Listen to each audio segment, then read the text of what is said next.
Welcome to the Pedantic Zebra Book Club podcast, a quarterly intersectional book club exploring chronic illness, disability, medical history and crip culture, hosted by Long COVID Advocacy. Everyone is welcome to our listen, read-along sessions at 8 p.m. UK time on Friday night. You can follow along on GoodReads and social media using the Pedantic Zebra hashtag.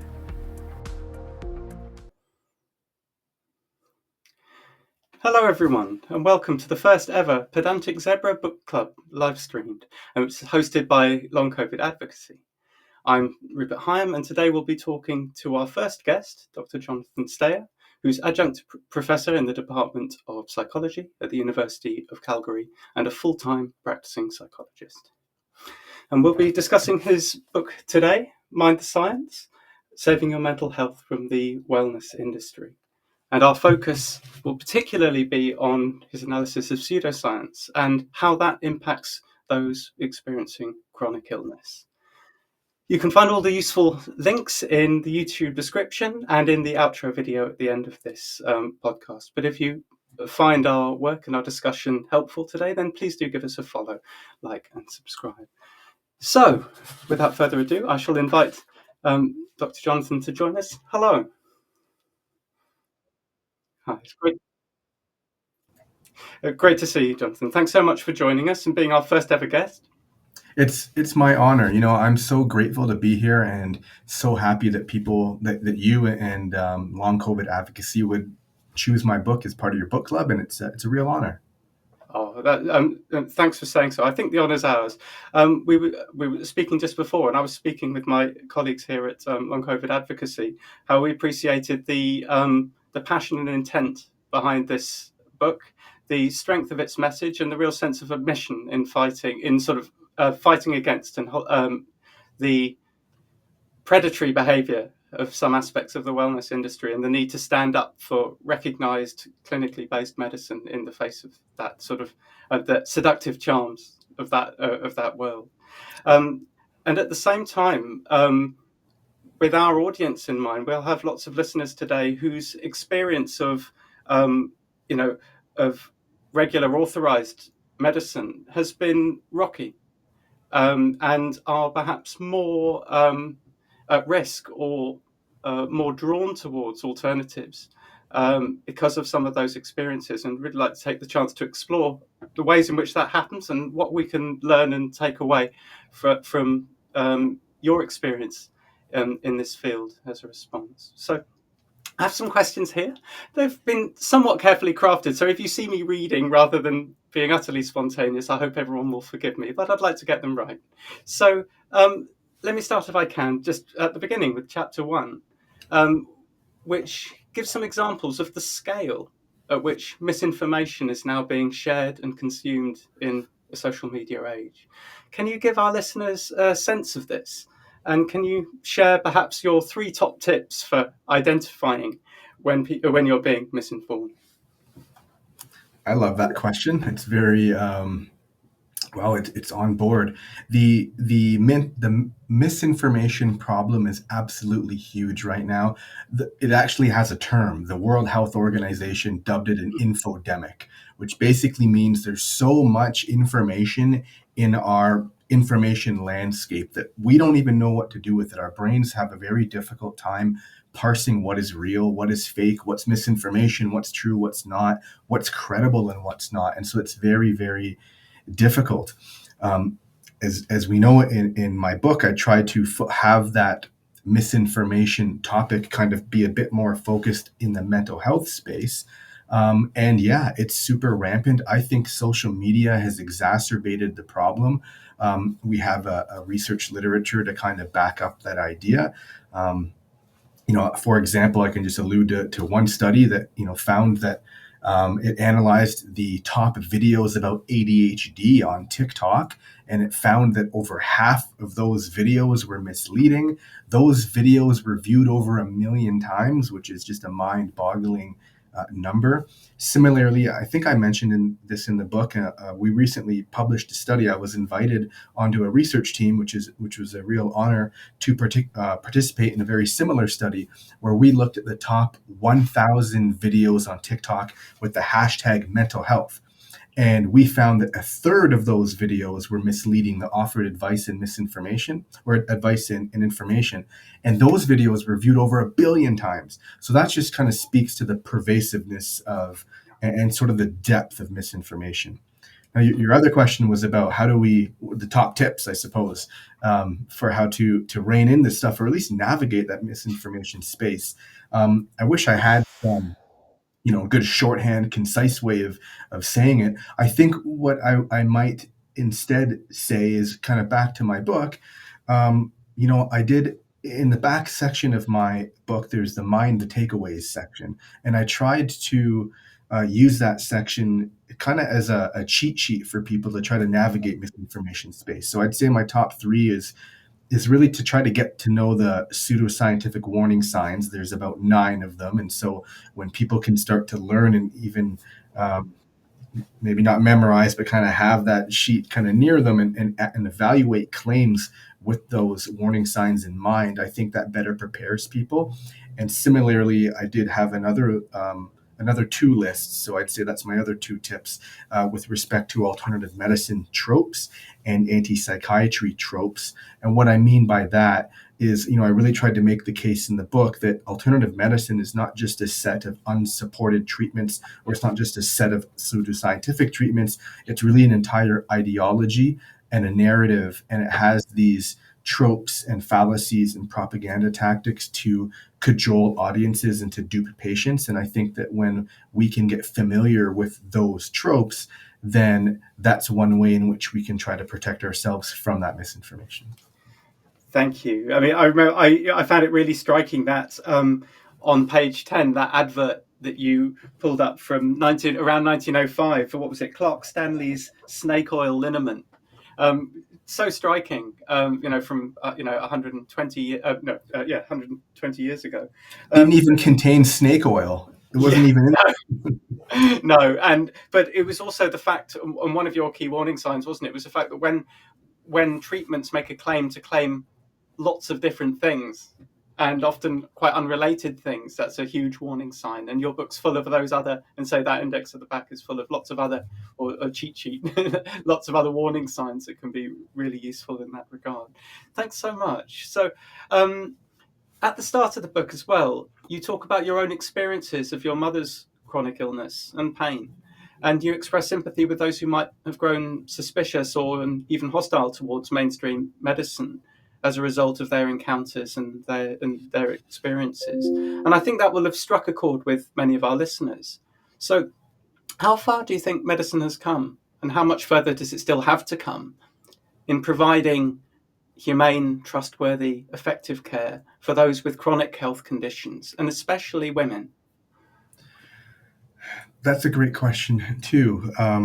Obviously medicine's come a far way from, say, 200 years ago, and yet there is so much we don't know. There's so much we don't understand about health conditions generally, and the science of psychopathology and kind of the nature of chronic disease and chronic illness. I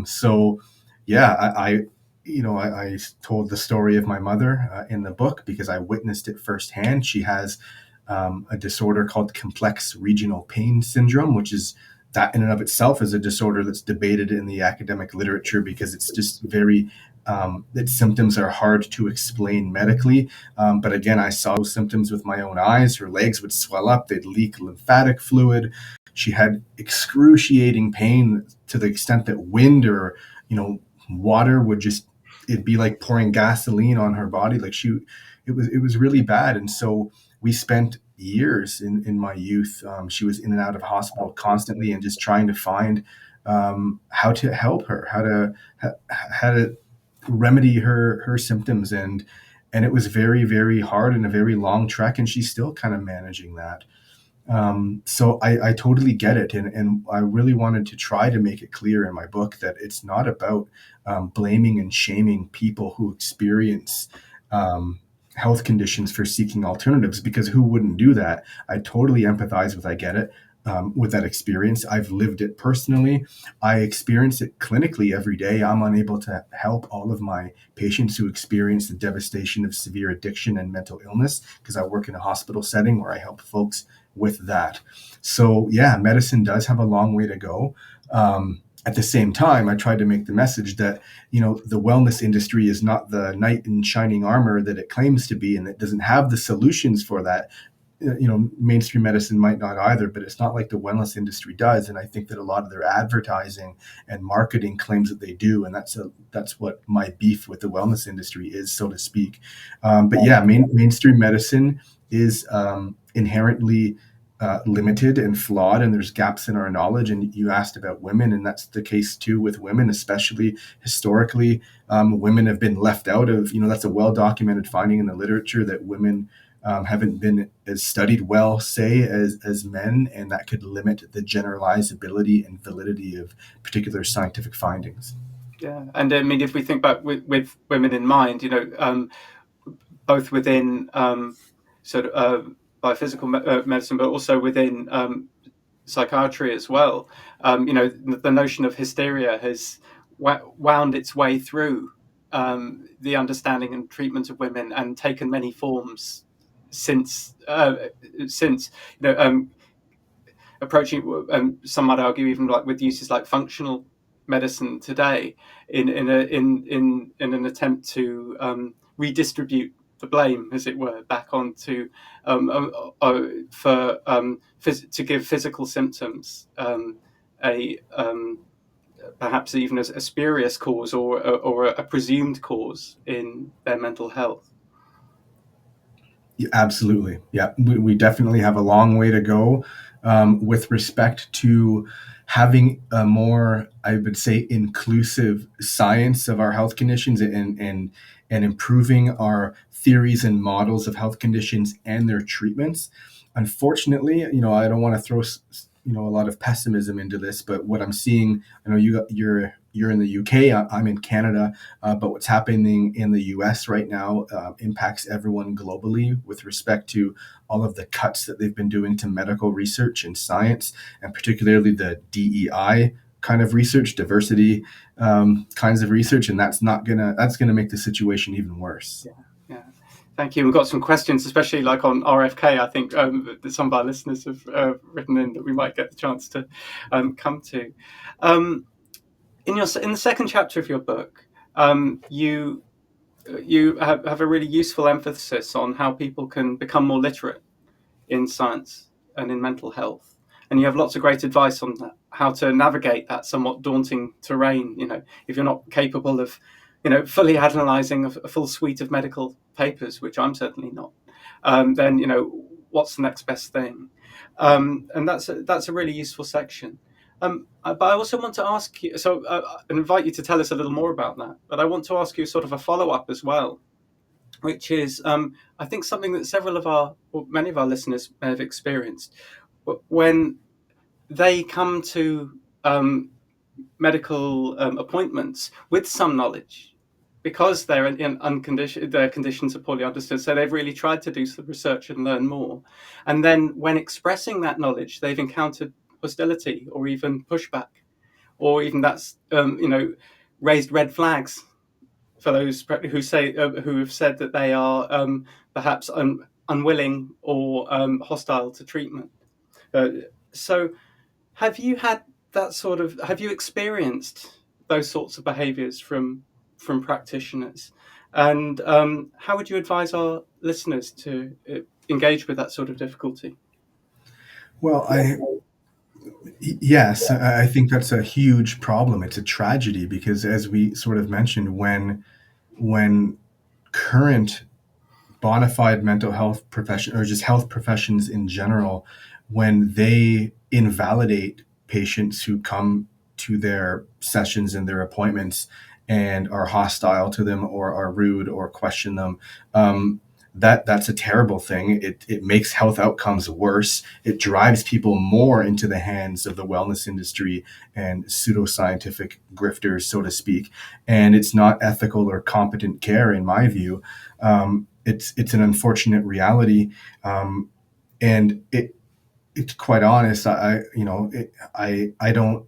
It's not rare, which is a tragedy, and at the same time, it's not competent or ethical, because good evidence-based practice requires cultivating a therapeutic relationship, which I did kind of mention in my book. And some professions have the opportunity to do that more than others, say the mental health professions.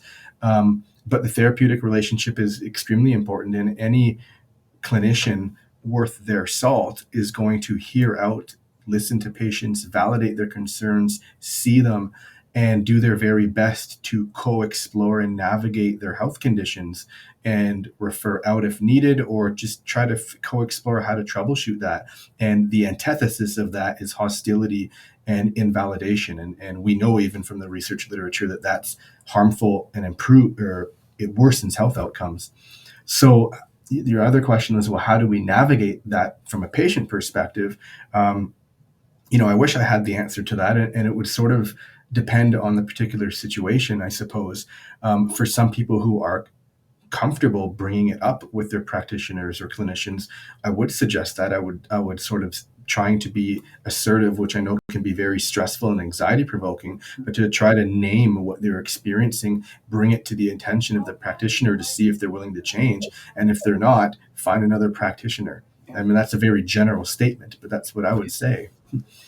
Thank you. It's a challenge. And we were talking a little bit before we started the recording about balancing that need for kind of being clear in stating where the knowledge lies and where the evidence lies on the one hand, but also recognizing what medicine doesn't yet fully know, and acknowledging that, whilst holding off the misinformation and disinformation that can come from the wellness industry. And so that is a challenge, isn't it, to assert what we know to be right, but not to overclaim and to negate people's experiences. Absolutely. And I think good clinicians, ethical ones, competent ones will be very clear, number one, with respect to navigating patients' health issues, but they'll also be very clear with respect to the informed consent process and the risks and benefits of treatments, and the transparency with respect to the evidence base. The argument I tried to make in the book is that the wellness industry and alternative medicine practitioners, as a general statement, largely don't do that if they are peddling unequivocal pseudoscientific treatments, because they're not actually respecting patient autonomy if you're not honest and forthright about the risks and benefits of treatments, say, that are unequivocally pseudoscientific. So if someone's saying, let's take an example of conversion therapy, which tries to change someone's sexual orientation or gender identity. This has been banned in Canada, and it's an unequivocal pseudoscientific treatment. If you have a practitioner telling you that it's actually a helpful thing, that's not respecting that patient's autonomy, because you're fooling them and you're deceiving them. And so I'd like to take that argument and generalize it to other pseudoscientific treatments, which I can recognize there's a huge gray zone, but there's also a large zone where there are crystal clear examples where this happens all of the time, and it's unethical in my view. Thank you. So in the book you mention ideas around positive health and wellness, and you suggest that many alternative therapies kind of promise this as something that can be attained above and beyond just being healthy. And one way in which I think you explore that is by looking at terrain theory and germ theory, for example. Is it a myth that you can make yourself extra prepared or better prepared, or make yourself immune from disease through the attainment of positive health? That's a good question. And yeah, I think what the wellness industry does is we see all kinds of exaggerated or hype-up claims. Look at the longevity literature or wellness space, where we got guys there, they're literally saying you can defeat mortality, like you could live forever, and that take these various supplements or dietary plans, and it will prevent the aging process, which is just an absurd kind of idea. But what we don't want to lose in that idea is that part of mental health and part of good physical health is obviously what I try to term in the book self-care, taking care of our biology, kind of our meat suits, which is a crude term that I learned from a fellow psychologist who I used to work with, and taking care of our psychosocial needs, which is another aspect of self-care. And when we do these things, like cultivate healthy relationships and eat well and exercise and get adequate sleep, we do better prepare our bodies more generally to experience positive health and mental health.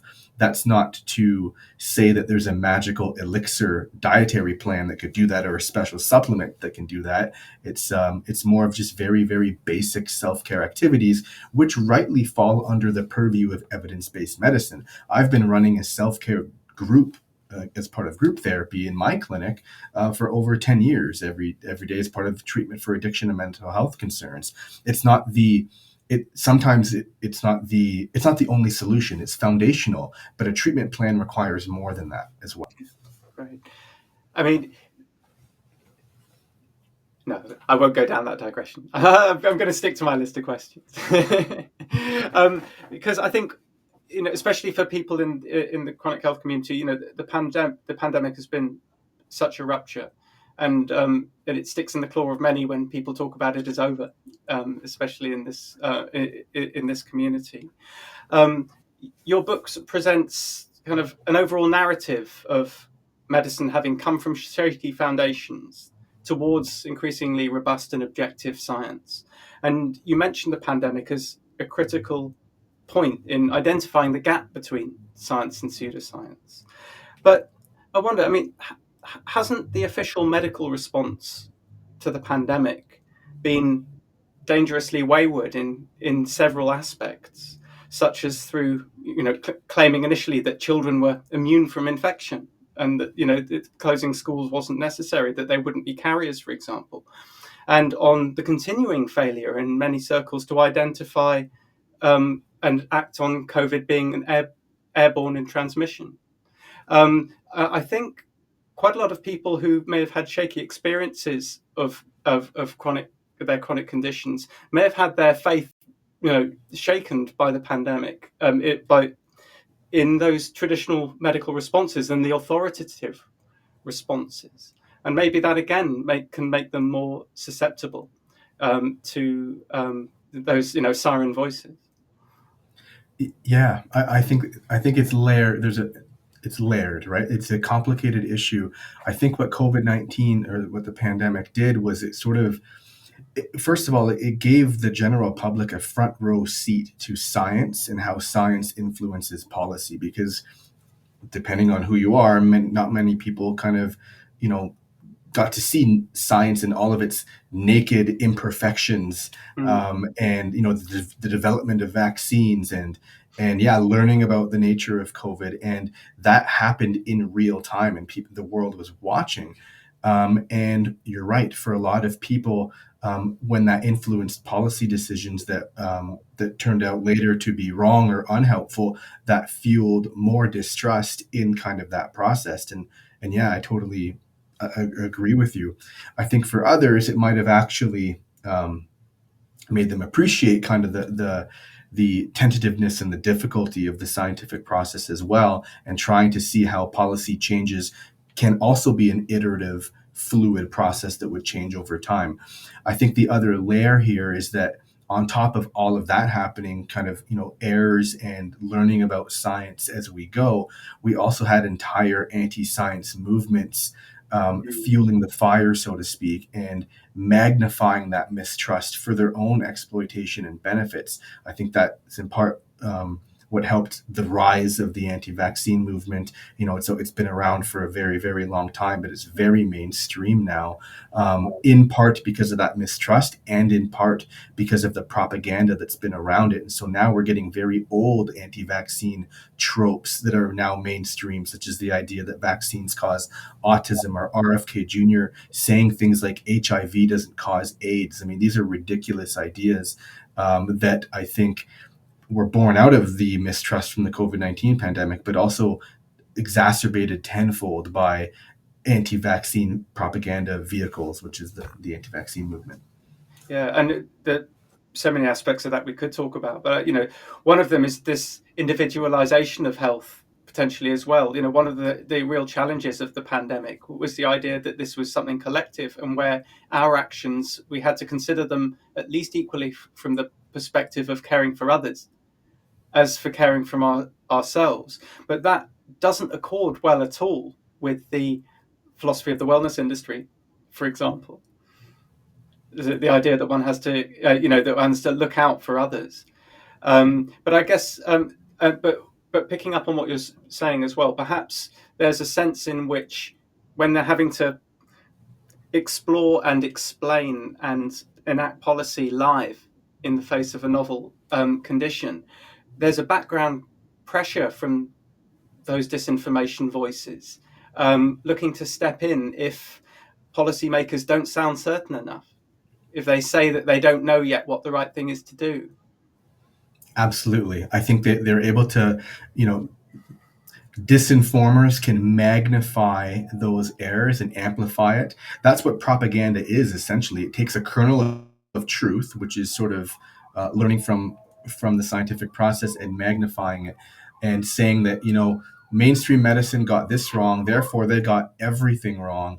And not only that, but we have the solution. You don't need vaccines. You need a vaccine detox product that we can sell you, and you need ivermectin or whatever it might be to, again, kind of push their narrative. So when there's any kind of mistrust that has been well earned in mainstream medicine, anti-science movements take that opportunity to blow that wide open to promote their own counter narrative to the detriment of patient care and public health, because what they're promoting is it's 10 times worse. It's unsupported treatments, and in many instances pseudoscientific treatments that are not evaluated properly for safety and effectiveness. Yeah. Thank you. I think I've got time just to ask this one. It's a bit more specific than some of the others I've asked, but I think it will be of real interest to some of our listeners. You mentioned, I think, in one of the appendices, the lightning process, and which you listed as a pseudoscience and as a sort of modern offshoot of neurolinguistic programming. I think that will be of many interest to many listeners who've either actually experienced that process themselves or have had it recommended to them. And it's an often recommended treatment in the UK, not necessarily formally through official channels, but not exactly, not only by out there practitioners as well. So can you tell us a little bit more about what you understand by the lightning process? Well, like you mentioned, my understanding of it is that it is a modern offshoot of neurolinguistic programming, which incidentally has nothing to do with neuropsychology or linguistics or computer programming, which I found sadly funny, I guess, in a morbid kind of way. But no, I mean, we can laugh at the absurdity of these things, but you're right. I mean, the very serious idea is that, if you look at the scientific literature, the tenets and the assumptions and the theoretical underpinnings of neurolinguistic programming and the lightning process are thought to be pseudoscientific. They're divorced from the broader scientific literature, and they're just kind of untenable in that way. And so that's why I did lump it in the unequivocal pseudoscientific category. You also mentioned that it's been recommended at times, not just by wellness gurus, say, but by actual bona fide institutions and healthcare practitioners. And yeah, I think that's a tragedy. It's a horrible thing. It's not an uncommon thing, because like I tried to mention, I think pseudoscience claims, pseudoscientific treatments infiltrate not just the wellness industry, but our healthcare systems as well. And I think trying to shine a light on this and draw attention to it can kind of hopefully catalyze people to do something about it and to enact change. Thank you. And so, I mean, there's a sense in which perhaps, nature abhors a vacuum, especially when you have relatively novel conditions or you have chronic conditions for which, well evidenced and reliable cures don't yet exist. That perhaps there's a pressure within a reputable medicine as well. There seems to be a reluctance to say, sorry, we don't know yet. We haven't got the answers for you. We can't. There's some things that might work, but we're not that sure yet. Do you think there might be a collective reluctance to admit what we don't yet know in medicine? I don't think there should be. That's not to say that there isn't. I think it's both. I think there's multiple truths here. Again, I think that competent, ethical clinicians who actually practice real evidence-based medicine, which is a delicate dance between the evidence-based clinical judgment and patient values and preferences, will understand and be transparent with respect to where the science is, which is necessarily incomplete in all areas of health. And so good clinicians will be transparent with that. I take very good care to try to make sure that when I'm talking with my patients, I am very forthright and honest about what we know and what we don't know with respect to what they're experiencing and diagnostic constructs, and exploring the hell out of that stuff with patients so that they can feel that they're understood and that we're kind of on the same page. Yeah. That said, I think there's a ton of people as well, like you said, that don't do that, and they take an authoritarian power. They're exploiting power dynamics, and they're hostile and aggressive. And again, I think that's terrible, because that's what drives people away from mainstream medicine. And so I tried to make one of the biggest messages in my book clear, that the gaps that we have in our understanding of medicine and in our treatments call us, or signal a call to fill those gaps with ethical, equitable, and competent science and patient care. It doesn't justify filling those gaps with exploitation and pseudoscience masquerading under the banner of wellness and alternative medicine. That's a really clear message, Jonathan. Thank you. I'm going to move there, if I can, to some questions from our audience on the book club who've submitted this previously. There's a couple here. Both Kirsty and Jamie wrote about the new health secretary in the US, Robert Kennedy Jr., who is an anti-vaxxer. He's a promoter of pseudoscience. What additional challenges do you see as posing, the rigorous and healthcare industry over this next period, this next administration? Again, I don't want to be pessimistic, but I am pessimistic. I think it's devastating that he was nominated into his position, and I think it like I mentioned, he's allowed the anti-vaccine movement to go mainstream with all of their ideas, and he has a wealth of power, and he can influence all sorts of things, from funding and access and availability of evidence-based treatments and public health interventions and measures. And so I think it's a horrible thing. I don't have the answers at the social and the policy level. In part, I wrote my book because I work as a clinical psychologist at the level of the individual. And so I'm trying to, with my book, help people arm themselves at that level of the individual to help protect themselves. And God, I wish I knew the answers at the policy level, especially with what's happening in the US. Yeah, that's where you need to pair up, don't you? The psychological, the sociological aspects of these things, and try and team up in getting that coherent message about how you deal with those individually and collectively. Thank you for that. I've got another question here from Kirsty. Says she's learned a lot from your book on what to look out for. And she felt that it's also challenged her as someone who has practiced some alternative therapies in the past and has experienced some relief from doing those, especially from the perspective of someone and having a condition which she feels has been abandoned by science and left to their own devices. What would you say, she says, to someone like me who has no choice but to continue to explore what you would call pseudoscience as a way of finding some relief in the face of that abandonment? God, that's a tough one, John, but I can see where it's coming from. I'd really love to hear what you can offer to that.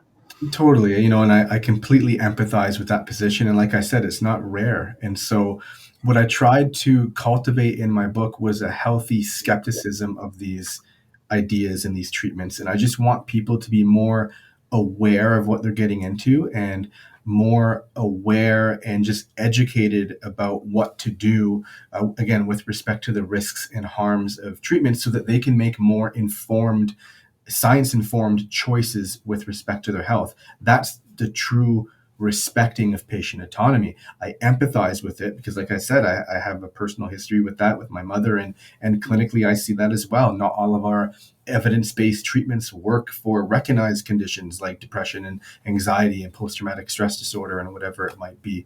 So I get the, again, it's not about shaming or blaming anyone for seeking alternatives. And that may happen to me when I fall ill one day too. I just want people to be much more skeptical and alert and wary of pseudoscientific marketing and wellness practices that seek to exploit people emotionally and financially. Thank you. I've got a question here from Claire. And this touches back on a point that we discussed earlier. Again, it might be a challenge. Let's see how we do. Do you have any good suggestions on sources or writers or research on health supremacism? And this links to forms of ableism, I think. You talk in your book about cultural sensitivity and how you support an Indigenous person with a smudging ritual to support their mental health by honouring their traditions and the kind of the psychological and social support offered to them and spiritual support offered to them by those practices. Many complementary therapists will have no idea that their worldview contains significant ableist, prejudiced, and health supremacist views. How can we, with sensitivity, approach these to help them become allies and not adversaries? Gosh, that's a tough question. First, I guess it's a great question. It's tough for me because I don't have the answers. I don't really necessarily have a good source for that. I'm sure they're out there. I think I could get the name of the book wrong, but American Detox might be one of the books I alluded to. Gosh, the name of the author escapes me, but I found it really helpful in kind of navigating those sort of cultural competency issues in writing. And the second part of the question was about how do we help alternative medicine practitioners come to recognize that? Especially where they hold views that they might not recognize as being ableist. And the term here is like health supremacist. Yeah, another good question. I mean, bona fide health professions. I can't speak to the alternative medicine community, but if I were to speak to professions like social workers and psychologists and physicians and psychiatrists, et cetera, built into our codes of ethics and our legal standards of practice is what's called continuing competency. And so every year we're required to take workshops and to further our education. And so I would say that clinicians that seek out those kinds of topics to learn more about more about those topics would be one way in which to do it. I just can't, off the top of my head, point you to what those are. No, that's absolutely fine. Of course, if you ever, I'm not making any requests, but if there's anything you did want to send us through at a later date to put on our socials, we'd be happy to do that. But please don't feel obliged. Jonathan, we're getting towards the end of our time, so really I just want to step back from the questions and allow you to address perhaps what I haven't asked, and if there's anything. Some key messages from the book that we haven't covered yet that you would really like our audience to hear. Thank you for that opportunity. I mean, I think I would just try to reiterate maybe and kind of pull a theme from kind of our discussion, because especially, like, I understand that a lot of the audience here are people who experience chronic health conditions. And so I just want to reiterate that, I totally get that. And it's the same audience that I wrote my book for, in a sense. People who experience mental health concerns are also kind of experiencing chronic, difficult conditions. Patients that I treat here at a concurrent disorders clinic for people who experience severe addiction and mental health. People have been in and out of our doors for our clinics for decades sometimes. And so I really just try to encourage people to persevere in our very faulty and limited healthcare systems that we have, and at the same time not falling victim to predatory practices and to pseudoscientific grift, because I do want to hold space for the idea that obviously there's distrust in mainstream medicine. And I don't want people to think I'm downplaying that at all, because I did try to make it clear in several aspects of my book. And at the same time, trying to acknowledge again that the savior of that is not the wellness industry. I think it makes it far worse. And so I think that the message is for mainstream medicine to get their act together more, so to speak, and to help protect people at the individual level, to not fall prey to those anti-science movements and that alternative medicine narrative, which ultimately I don't believe has patient care in mind. That's not what's going to help them and to kind of save them. And so that would be my message. Yeah, thanks so much. And I think, again, we were having a discussion before the start of the broadcast, weren't we, about this notion of allyship or increasing alliances, that you don't have to disagree. We don't have to agree with someone on everything to work with them in a common cause.